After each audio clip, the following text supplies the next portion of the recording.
They may act distant, but distance is not always indifference. Sometimes the one who seems cold is secretly fighting the warmest feelings they've ever known. Have you ever loved someone who pulled away the moment things became real? Someone whose eyes softened when they looked at you, but whose actions confused you. One day they were close, vulnerable, almost reaching for your soul, and the next day, silence, space, emotional walls so high it felt impossible to climb them. And you were left wondering, did they ever love me, or was I imagining everything? Here is the painful truth few people understand. Avoidant hearts do not love less. Often they love so deeply that love itself terrifies them. Intimacy feels dangerous. Vulnerability feels like standing unarmed in the middle of a battlefield. So instead of leaning in, they retreat. Instead of expressing love, they hide it beneath distance, mixed signals, and emotional contradiction. As Carl Jung once reflected, until you make the unconscious conscious, it will direct your life and you will call it fate. Avoidants are often ruled by wounds they barely understand, wounds that make love feel unsafe even when it is exactly what they crave. So before you assume their silence means absence of feeling, watch closely. Because sometimes the strongest love is hidden behind the strongest fear. And in this journey, we will uncover 5 signs an avoidant still loves you, but is too scared to show it.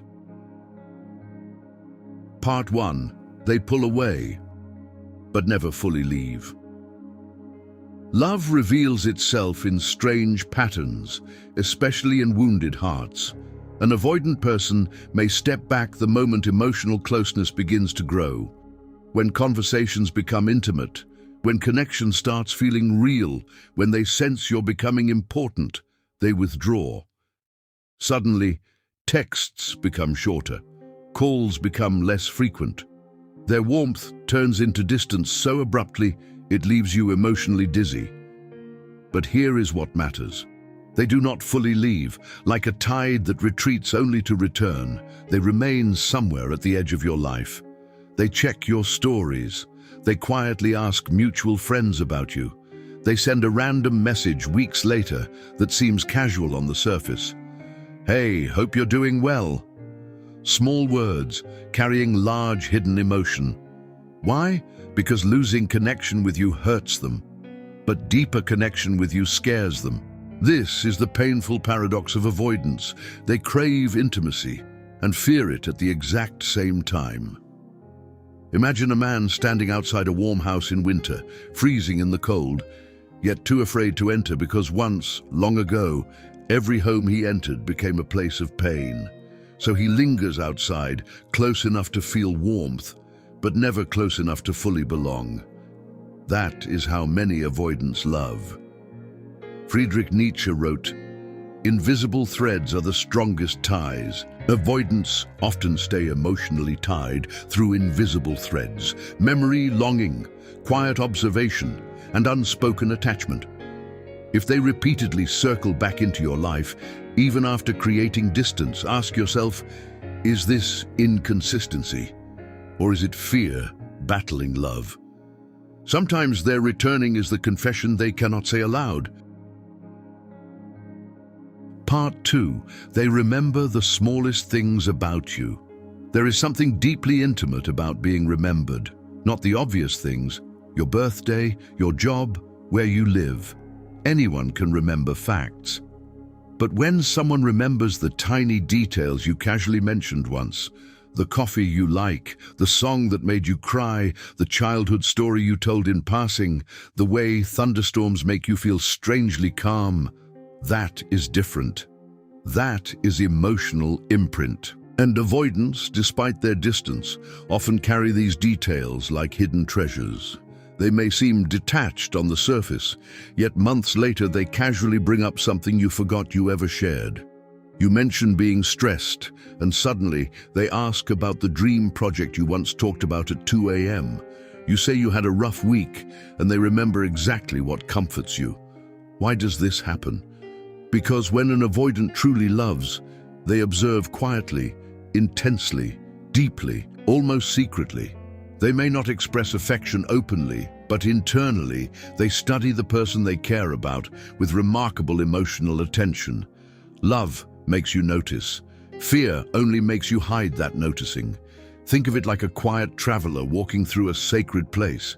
He says nothing, touches nothing, but remembers every detail, every shadow, every sound, every carved mark in the walls. Some people love loudly. Avoidants often love silently, but with extraordinary depth. Marcus Aurelius wrote, "The soul becomes dyed with the color of its thoughts."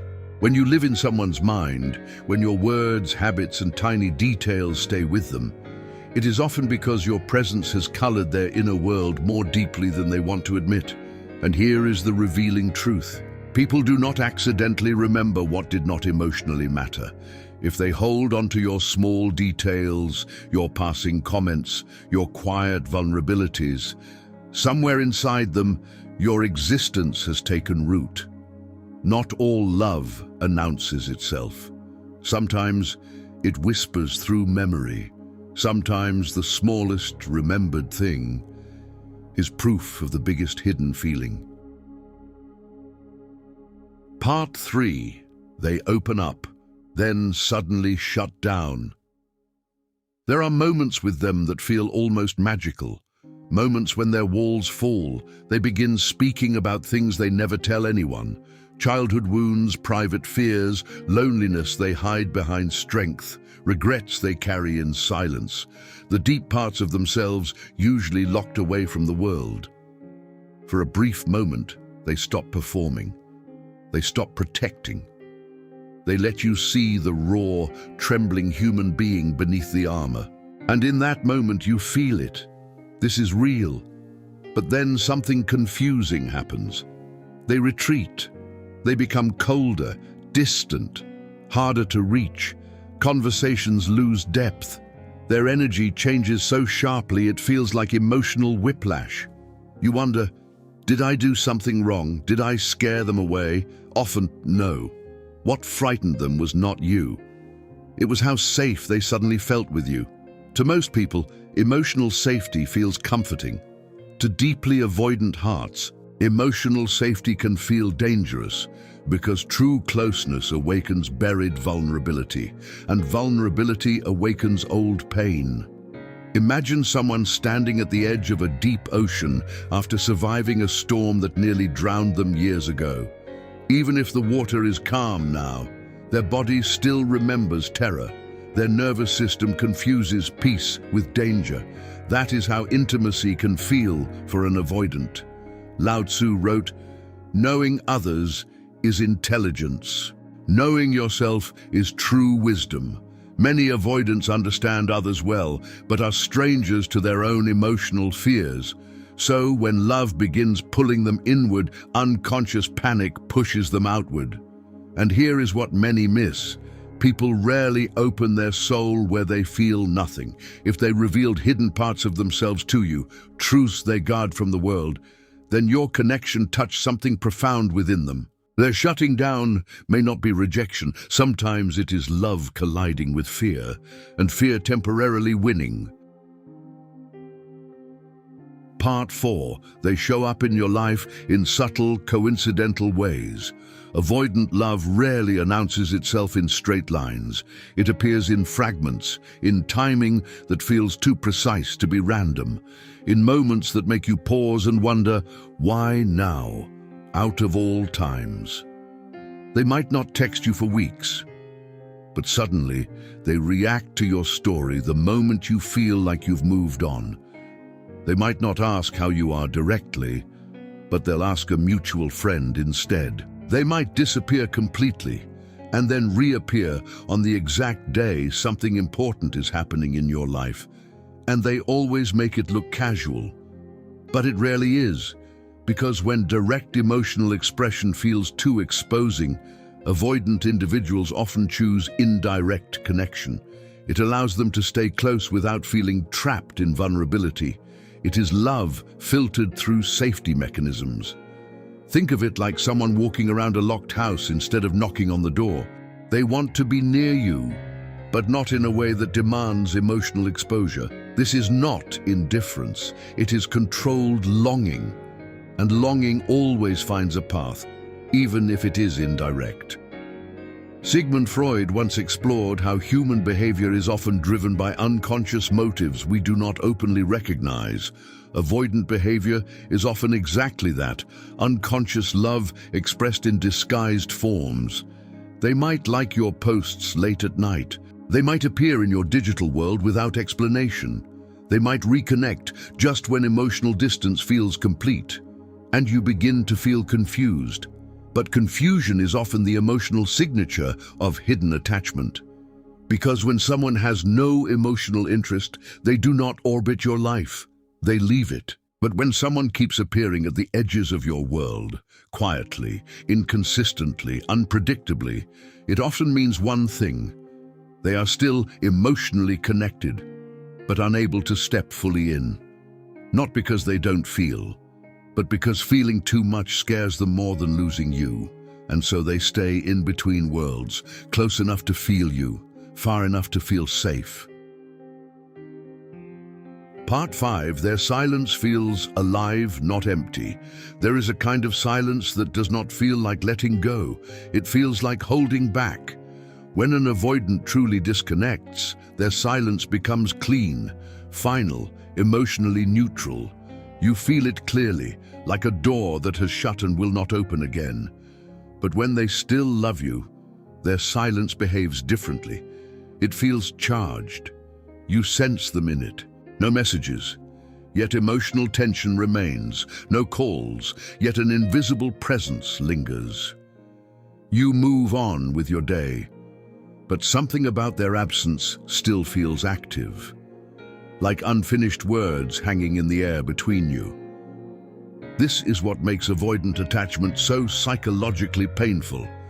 They do not always communicate love directly, but they often leave emotional traces behind. You feel them without hearing them. You remember them without explanation. You question your own perception because nothing is officially happening, yet something undeniably feels alive. That is not imagination.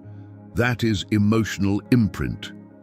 Carl Jung once suggested that what we do not resolve internally often returns to us in patterns, symbols, and emotional echoes. Avoidant attachment is often exactly that. Unresolved emotion expressing itself through distance instead of closure. And here is the most important truth. When someone has truly detached, you stop feeling them. But when someone is still emotionally attached yet afraid, you feel their absence more than their presence. Because love does not always disappear when the person disappears. Sometimes it transforms into silence that still reacts to you. A silence that watches, a silence that remembers, a silence that feels like it is still there, just not brave enough to speak. And that is the paradox of avoidant love. They may not stay close, they may not stay consistent, they may not stay visible, but emotionally, they do not always leave. Not every distance means absence of love. Sometimes it means presence of fear. Avoidants are not emotionless. They are often overwhelmed by emotions they never learned how to hold safely. So they choose distance as protection, not rejection.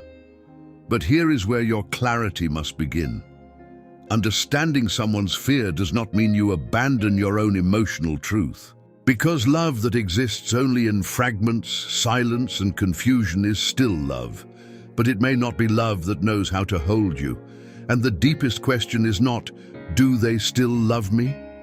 It is, can love that hides this deeply ever truly meet me where I stand? And sometimes the most powerful act of love is not waiting, but finally choosing peace over uncertainty.